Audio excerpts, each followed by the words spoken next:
সারা দেশ মিলেই নির্বাচনটা হবে, গণভোটটি হবে। তাহলে এইটার প্রস্তুতি নেবে কখন, ওইটার প্রস্তুতি কখন নেবে, এর মধ্যে তো একটা সময়ের তো ক্লাস লেগে যাবে। তো এই ধরনের জেদাজেদির কোনো কারণ নেই। একই খরচে যদি জাতীয় নির্বাচন এবং গণভোটটা হয়ে যায়, তাহলে বাড়তি খরচ এবং সময়ের যে মানে এই যে আটোসাটো যে বিষয়টি, সময় নেই, একেবারে কম সময়, কিন্তু তারপরেও এটা করতে হবে। তো এটা তো এক ধরনের, আমি মনে করি যে যেমন আমরা অনেকেই যেটা প্রাপ্য নয় সেটাও যখন চাই, তখন সেটাকে আমরা বলি মামার বাড়ির আবদারের মতো একটা বিষয়।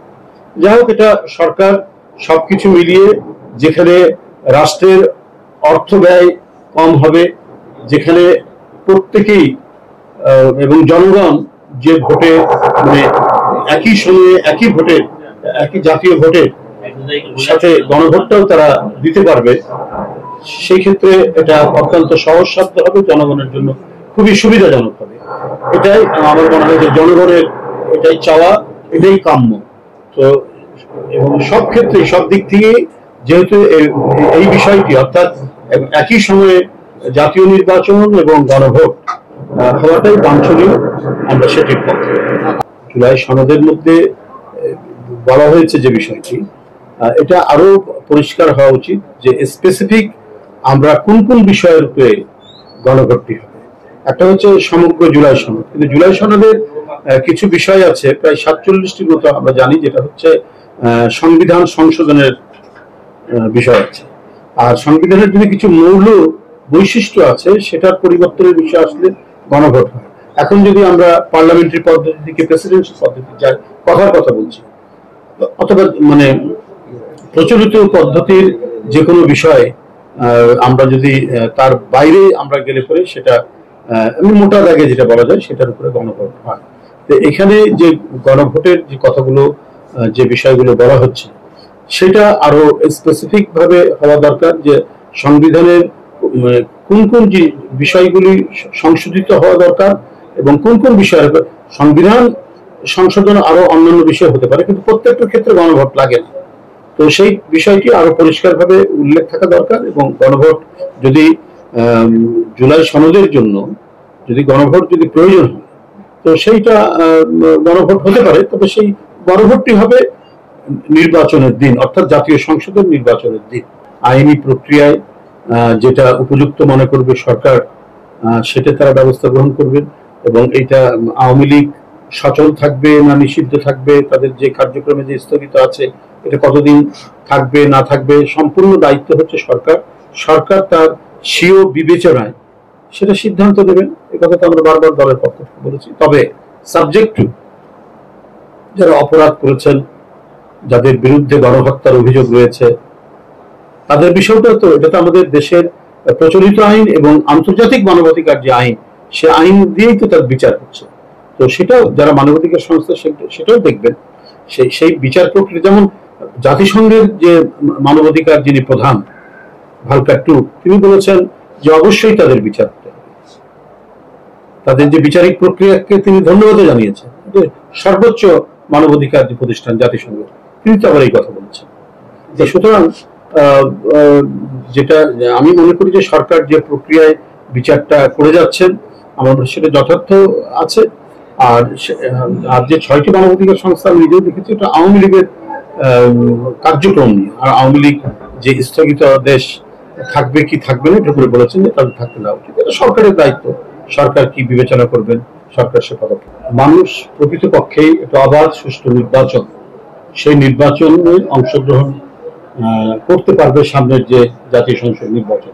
এই কারণে যারা সরকার, তারা কোনো পার্টি না, একটি পার্টির অধীনে নির্বাচন হচ্ছে না। এই কারণে জনগণের মধ্যে একটা আস্থা তৈরি হয়েছে যে অন্তর্বর্তীকালীন যে সরকার, তাদের অধীনে যে নির্বাচন, সেই নির্বাচন যেহেতু সরকার কোনো পার্টিজন নয়, অতএব সেই নির্বাচন অবাধ ও সুষ্ঠু হবে। সেই ক্ষেত্রে কোনো ধরনের ব্যত্যয় ঘটবে না এবং মানুষ স্বতঃস্ফূর্তভাবে সেই নির্বাচনে গিয়ে তারা ভোট দিবে। আর এই সমস্ত ছোটখাটো যে বিষয়গুলি বিভিন্ন সময় হয়, এদেশে যে হয় উপমহাদেশেই এটা হয়। তো আমরা মনে হয় যে এটা নিজ নিজ দল এই বিষয়টি ইয়ে করবে, তারা এতে দৃষ্টি দেবে। আমরা আমাদের দলের যারা নেতাকর্মীদেরকে আমরা যে কোনো উস্কানির মুখে শান্ত থাকতে বলেছি, তারা কোনো ধরনের যাবেন না। এবং অন্য যে রাজনৈতিক দল আপনি যাদের নাম বললেন তাদেরকেও সেই দায়িত্বটি পালন করতে হবে। তারা যদি মনে করেন যে আমরা একেবারে সব পেয়ে গেছি এবং সব পেয়ে যাব, তো এই জিনিসটি করলে তাদের তাদের শুধু ভুলই হবে না, এটা আত্মঘাতী হবে তাদের মধ্যে। সুতরাং মানে আমার মনে হয় যে মানে আইনি প্রক্রিয়ায় যদি সবাই চলে তাতে সবার জন্যই লাভ হবে আসে।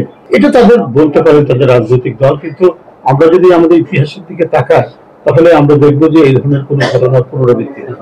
কারণ জনমত এবং তৃণমূলের মানুষের যে মানে আকাঙ্ক্ষা, তৃণমূলের মানুষের যে সমর্থন, এটা যদি আপনারা একটা ক্রস সেকশন সার্ভে করেন, একটা যদি আপনারা দেখেন তাহলেই আপনারা বুঝতে পারবেন।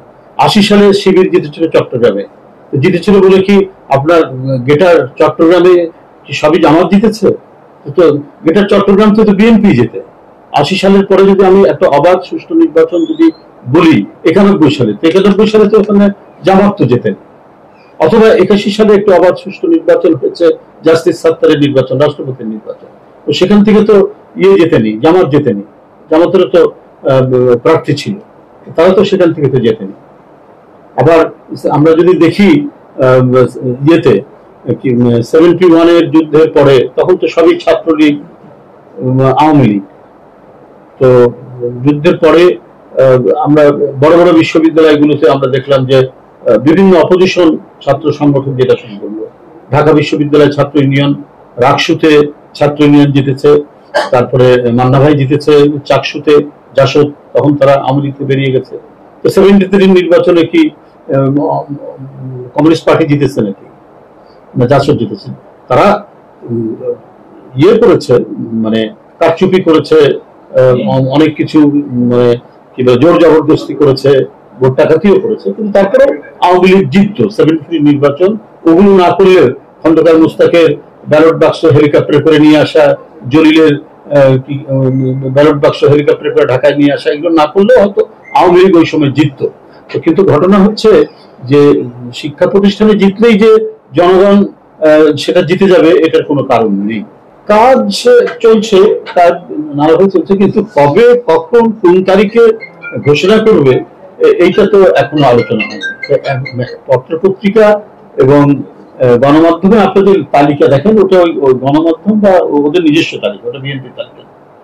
যখন অফিসিয়ালি যখন বলা হবে যে এটা হলো বিএনপির তালিকা, তখনই আপনারা সেটা বিশ্বাস করবেন, অন্য কিছু বিশ্বাস। আমরা তো গণতন্ত্রের জন্য লড়াই করেছি, আলাপ আলোচনা। গণতন্ত্র মানে হচ্ছে আলাপ আলোচনা, মানে জোর খাটানো না, প্রেশার দিতে হয়।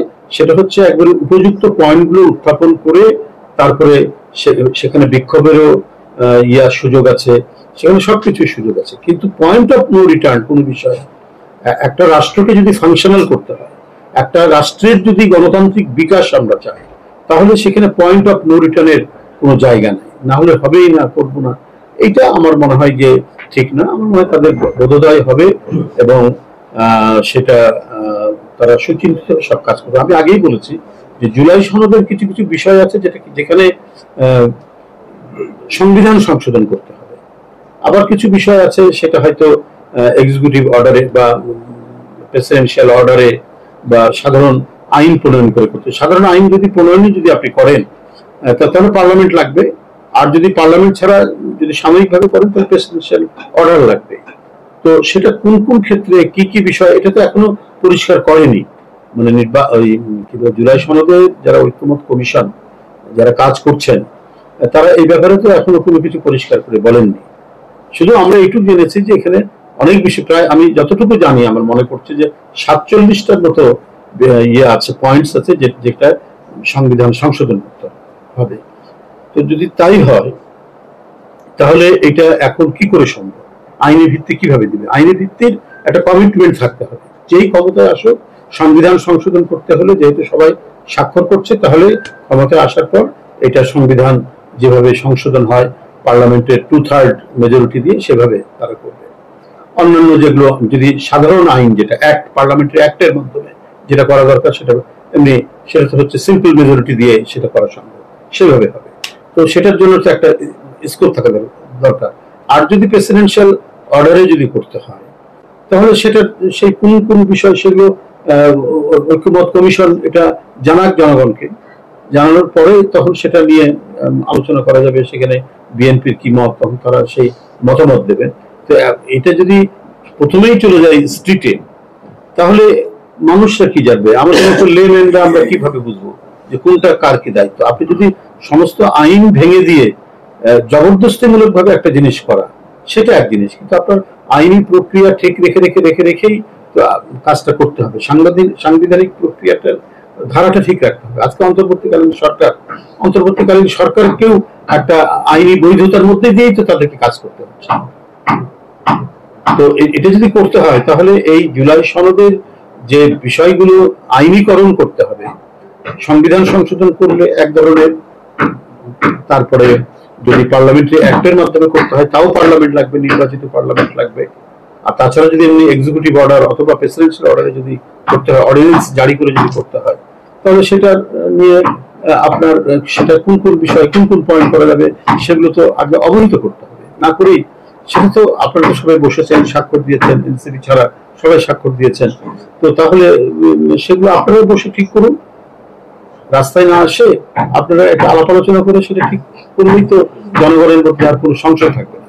জনগণকে মানে রাস্তার মধ্যে স্লোগান তুলে কার বিরুদ্ধে স্লোগান দেবে? স্লোগান যে সরকারের মানে সবাই মিলেই তো বসানো হয়েছে। যে সমস্ত রাজনৈতিক দল আন্দোলনে ছিল, সংগ্রামে ছিল, এবং 5ই আগস্ট পর্যন্ত যারা নিরন্তর ভাবে কাজ করেছে, তারাই তো এই ঐক্যমতের যে কমিশন, সেই কমিশনে তারা মতামত দিয়েছেন, কথা বলেছেন। কয়েকটি বামপন্থী রাজনৈতিক দল তারা করেন, তাদের মধ্যে কামাল হোসেন তিনি গিয়েও স্বাক্ষর করেছেন। তো এতদূর যখন এগিয়েছে, তো বাদ বাকিটা তো এগুলো তো আর কোনো অসুবিধা ছিল না।